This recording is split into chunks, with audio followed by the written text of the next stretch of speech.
Hola, mi nombre es María Eugenia Siniscalco. En este segundo módulo de cooperativas vamos a ver, a continuar los órganos de la cooperativa. Vamos a ver consejo directivo, comisión fiscal, comisión electoral.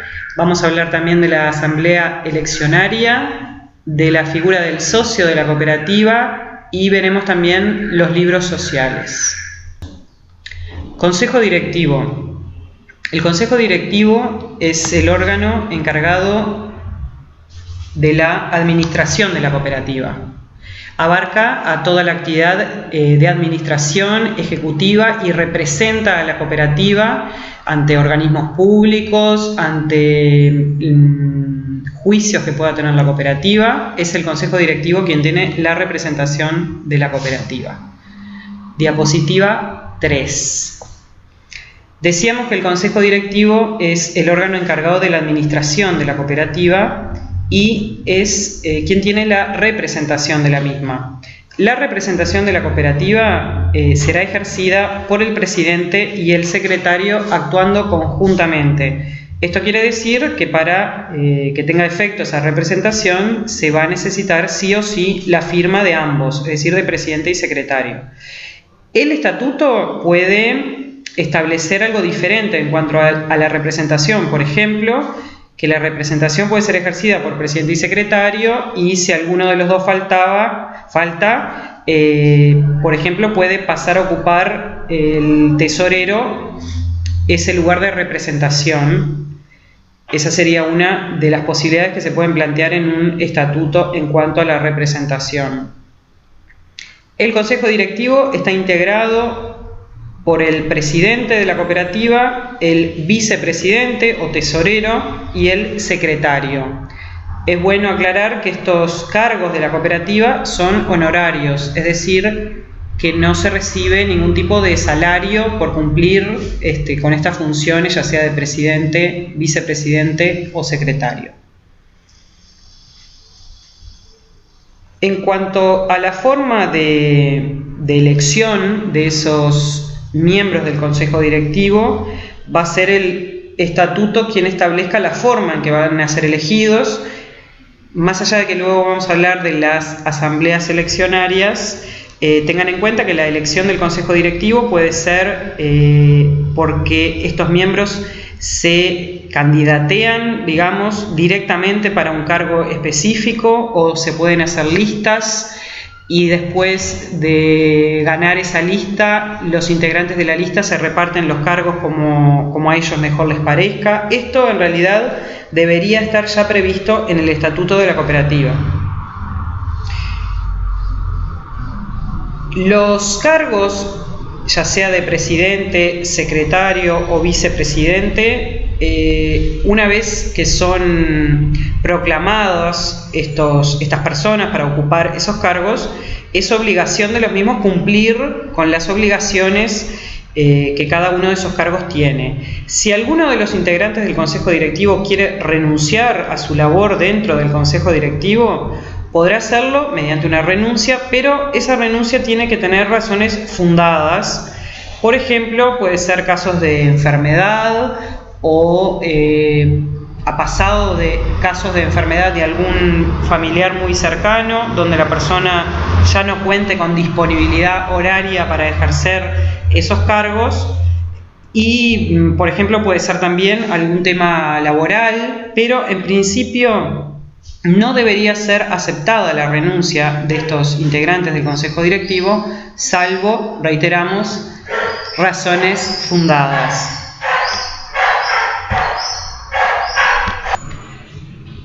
El consejo directivo deberá reunirse periódicamente. Por lo general el estatuto establece con qué frecuencia, puede ser una frecuencia semanal, puede ser quincenal, puede ser mensual.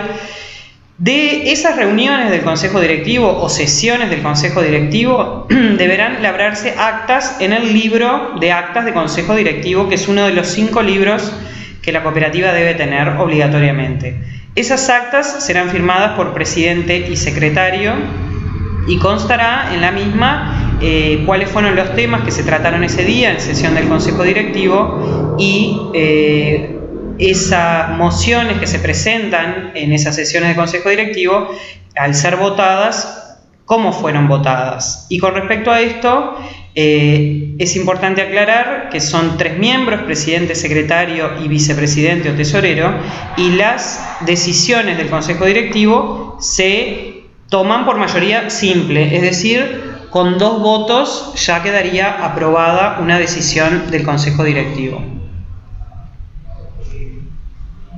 Diapositiva 4. Comisión fiscal.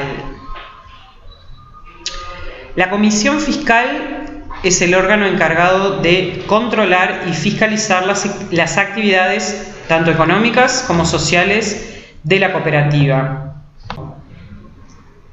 La comisión fiscal no solo fiscaliza las actividades económicas y sociales, sino que va a controlar que el consejo directivo y también la asamblea de la cooperativa cumpla con la ley, el estatuto, los reglamentos y todas las resoluciones. Es decir, que todo se esté, que se esté actuando en base a normas, ya sea, repito, ley, estatuto, reglamentos o las propias resoluciones de la Asamblea General. Las funciones de la Comisión Fiscal, sobre todo, es una función de observación general de toda la cooperativa, justamente relacionado con lo que decíamos anteriormente, de observación de que cada una de las funciones de la cooperativa se estén dando dentro de las disposiciones legales o estatutarias. La Comisión Fiscal tiene un libro, que es el libro de Comisión Fiscal, donde va a tener que dejar constancia de todo lo actuado y en caso de observar una transgresión a alguna norma o al estatuto, va a tener que dejar constancia de dicha observación. Decíamos que la Comisión Fiscal, que está compuesta por socios de la cooperativa, cumple una función que se conoce con el nombre de auditoría interna, es decir, los propios socios controlan a la cooperativa. Esa vendría a ser la gran función de la Comisión Fiscal y abarca no solo temas económicos como comúnmente se cree, sino que también va a observar y fiscalizar que toda la parte social de la cooperativa, ya sea los votos en una asamblea con respecto a cierta decisión y demás, también se estén dando de acuerdo a derecho. Como veíamos en el módulo anterior, recordemos que la Comisión Fiscal puede convocar a asamblea previa solicitud al Consejo Directivo, es decir que esa es otra de las funciones que la ley le habilita a la Comisión Fiscal. Funciones específicas que tiene la Comisión Fiscal, decíamos, fiscalizar la dirección y administración de la cooperativa, por lo tanto, esas sesiones de consejo directivo que hablábamos anteriormente cuando vimos consejo directivo, a esas sesiones pueden concurrir miembros de la Comisión Fiscal, a la cual van a asistir con voz, pero obviamente sin voto, ya que son sesiones de consejo directivo, ellos no pueden votar allí esas resoluciones. Además, tiene potestades para examinar los libros sociales, tema que vamos a ver más adelante, cualquier documento de la cooperativa, ya sea algún tipo de contrato que se haya firmado, todo lo que tenga que ver con facturas, recibos, todo eso va a estar a disposición de la Comisión Fiscal y por lo general el estatuto le establece cada cuántos meses o cada qué periodo de tiempo debería fiscalizar esa documentación. Generalmente se establece que ese examen de libros y de documentos lo haga una vez cada 3 meses, pero eso va a haber que estar a lo que cada estatuto establezca. Además, en la asamblea ordinaria de la cooperativa que vimos en el módulo anterior, que es la asamblea que se celebra una sola vez al año, en esa asamblea la Comisión Fiscal deberá presentar un informe escrito con un resumen de lo que es la situación económica y financiera de la cooperativa, además de presentar una memoria de lo que ha realizado la Comisión Fiscal en todo ese ejercicio que se está cerrando en ese momento. Podrá a su vez la Comisión Fiscal incluir puntos dentro del orden del día de la Asamblea General que considere necesarios para esa asamblea, y decíamos que al tener esa función de fiscalización de la cooperativa, de que se esté cumpliendo con toda la normativa, también va a tener potestades para investigar denuncias que los socios presenten por escrito a la cooperativa. Eso ya es diapositiva 8, así que arranco la 8. Continuando con las funciones específicas de la Comisión Fiscal, vemos que la misma, veíamos anteriormente, es fiscalizar o vigilar que los órganos de la cooperativa estén cumpliendo debidamente con las leyes, el estatuto y las resoluciones de la Asamblea General. A su vez, también tiene potestades para investigar denuncias que los propios socios formulen por escrito. Siempre estas denuncias, es bueno recalcar, tienen que ser por escrito. Es decir, que recibida esa denuncia por escrito, quien va a iniciar la investigación es la Comisión Fiscal, porque, entre otras cosas, como decíamos anteriormente, la Comisión Fiscal va a tener acceso a la documentación de la cooperativa, lo cual va a facilitar muchas veces, digamos, el transcurso de esa denuncia. A su vez, también, si el estatuto así lo prevé, podrá asumir transitoriamente el gobierno de la cooperativa cuando, por diferentes causas, se vea desintegrado el consejo directivo, es decir, esté faltando alguno de los miembros del consejo directivo, esté faltando, por ejemplo, por un tema de renuncia, y el consejo directivo, al no estar integrado totalmente, no está en condiciones de funcionar. Por lo tanto, miembros de la Comisión Fiscal van a poder asumir transitoriamente esos cargos del Consejo Directivo para luego poder convocar a una asamblea extraordinaria y regularizar esta situación del Consejo Directivo. La Comisión Fiscal, por ley, debe tener un número impar de miembros. Esto es importante aclararlo porque muchas veces no se cumple y es por ley que está establecido que debe ser un número impar de miembros.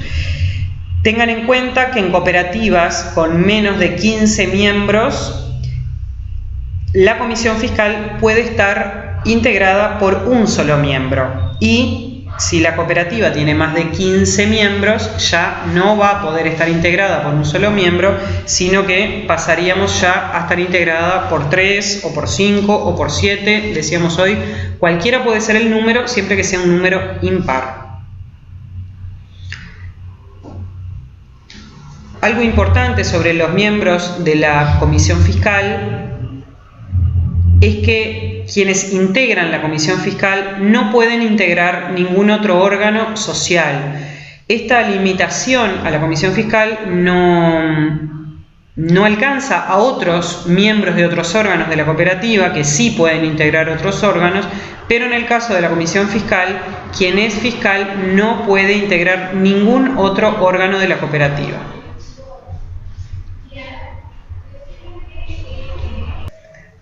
Es importante recordar que el artículo 49 de la 18.407 establece que para los miembros de la Comisión Fiscal rigen las mismas disposiciones sobre remoción, las reglas de funcionamiento, suplencias, incompatibilidades y responsabilidades establecidas para el Consejo Directivo.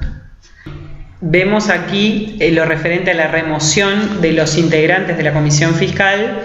Algo importante a destacar es que es la Asamblea General quien puede remover en cualquier momento a miembros de la Comisión Fiscal. ¿Por qué la Asamblea General? Porque la Comisión Fiscal fue elegida en una asamblea, es decir, una asamblea eleccionaria, y deberá ser el mismo órgano quien los remueva.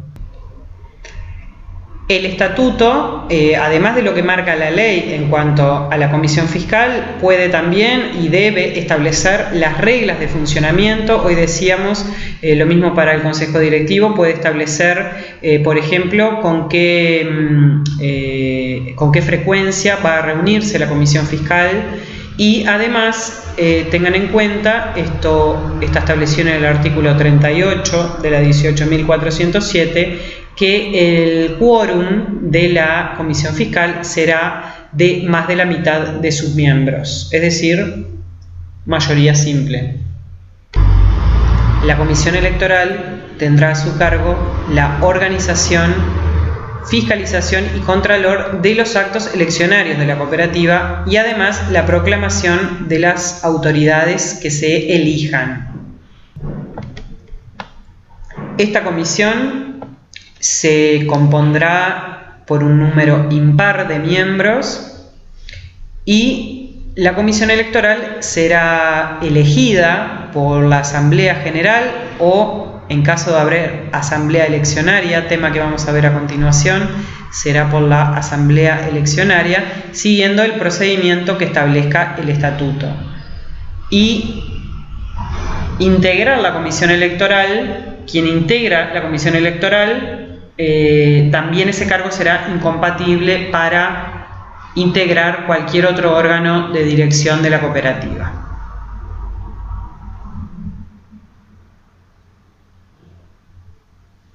Igual que decíamos para los demás cargos de la cooperativa, es decir, para consejo directivo, comisión fiscal y también para comisión electoral, estos cargos son honorarios, es decir, no se va a percibir ningún tipo de salario por cumplir con estos órganos dentro de la cooperativa.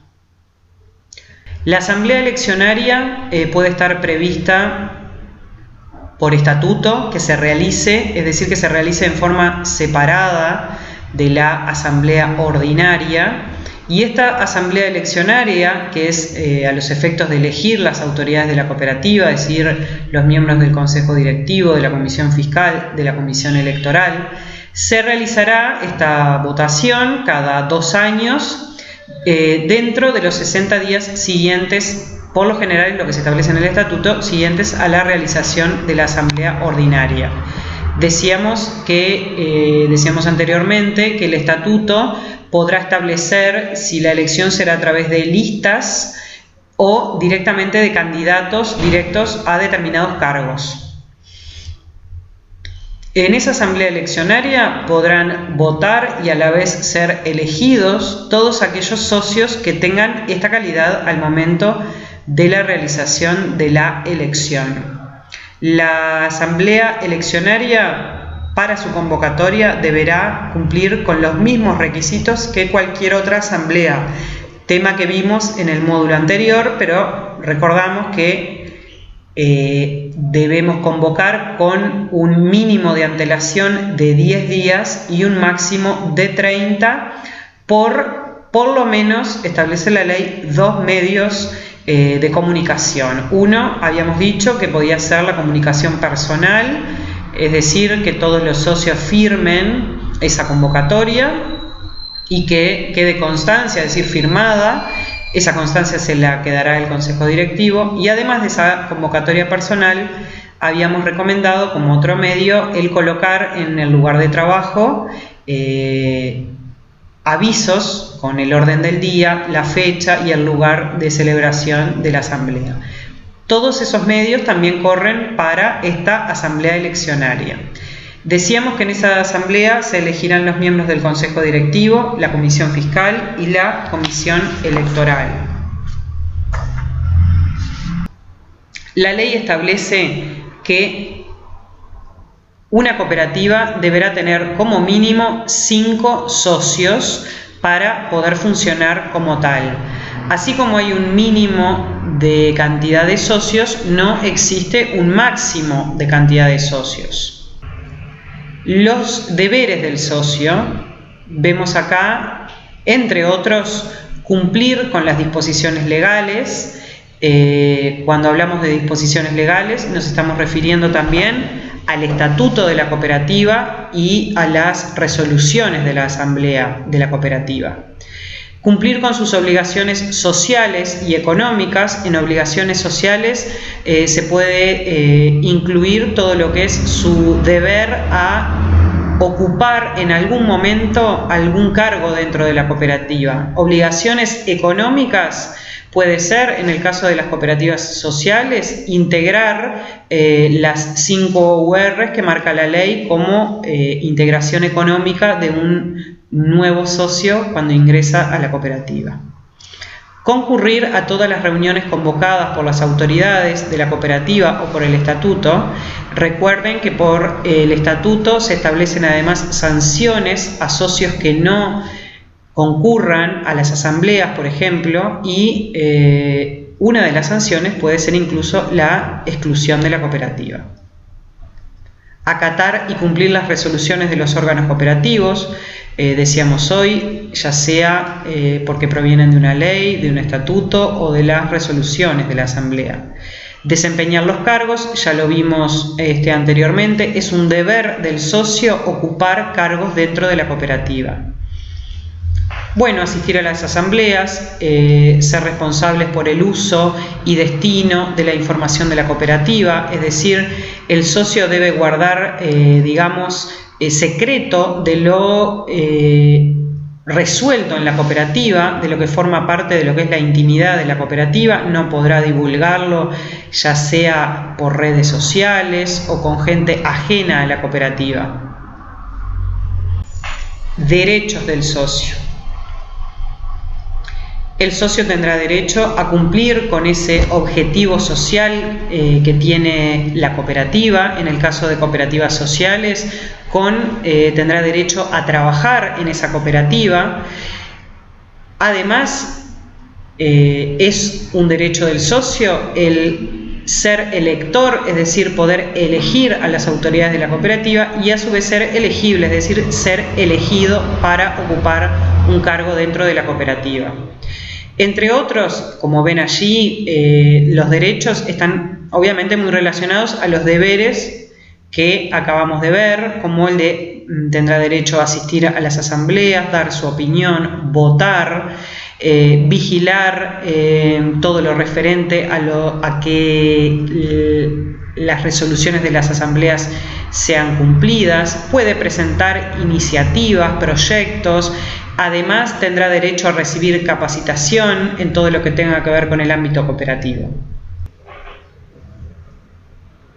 La calidad de socio se extinguirá por el fin de la existencia de la persona, es decir, por la muerte del socio, sin perjuicio de los derechos que puedan tener sus sucesores en cuanto a haberes que tuviera ese socio para cobrar, por ejemplo, ni que hablar de los rubros salariales, pero también puede tener, al momento de la muerte, el socio podía tener excedentes para retirar, incluso las URs de la cooperativa, las URs que aportó, también sus sucesores podrán reclamarla a la cooperativa. Además, la calidad de socio se puede extinguir por renuncia. Esa renuncia deberá ser realizada por escrito, dirigida al consejo directivo y además planteando las razones por las cuales está renunciando a la cooperativa. Y además, otra forma de perder la calidad de socio o de extinguirse esa calidad de socio es si pierde alguna de las condiciones que establezca el estatuto para ser socio. Los socios de la cooperativa podrán ser excluidos de la misma o también podrán ser suspendidos en sus derechos por determinado tiempo. Todos estos temas, ya sea de exclusión o de suspensión en sus derechos como socio, están establecidos en cada estatuto.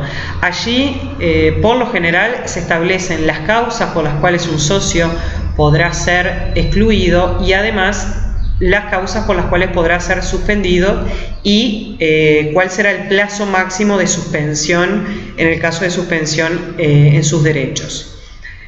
Quien toma la decisión de excluir a un socio de la cooperativa es el consejo directivo, es decir, quien toma en forma primaria la decisión de exclusión es el consejo directivo, que deberá tomarla por una razón fundada, esa decisión de exclusión, y el socio excluido podrá apelar dicha resolución ante la asamblea.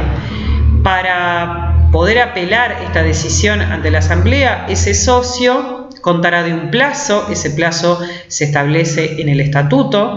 Dentro de ese plazo deberá presentar sus descargos por escrito al consejo directivo para que el consejo directivo cite a una asamblea, la cual podrá o confirmar la decisión que tomó el consejo directivo o podrá revertir la decisión del consejo directivo y ese socio volver a integrar la cooperativa. Decíamos que el estatuto va a establecer el plazo que tiene el socio para presentar sus descargos y además los estatutos de cada cooperativa también van a establecer los procedimientos, ya sea para suspensión en la calidad de socio o, como decíamos hoy, la exclusión. Las causales por las cuales un socio puede ser excluido deberán ser graves y tengan en cuenta que la exclusión es la sanción más severa que se le puede aplicar a un socio.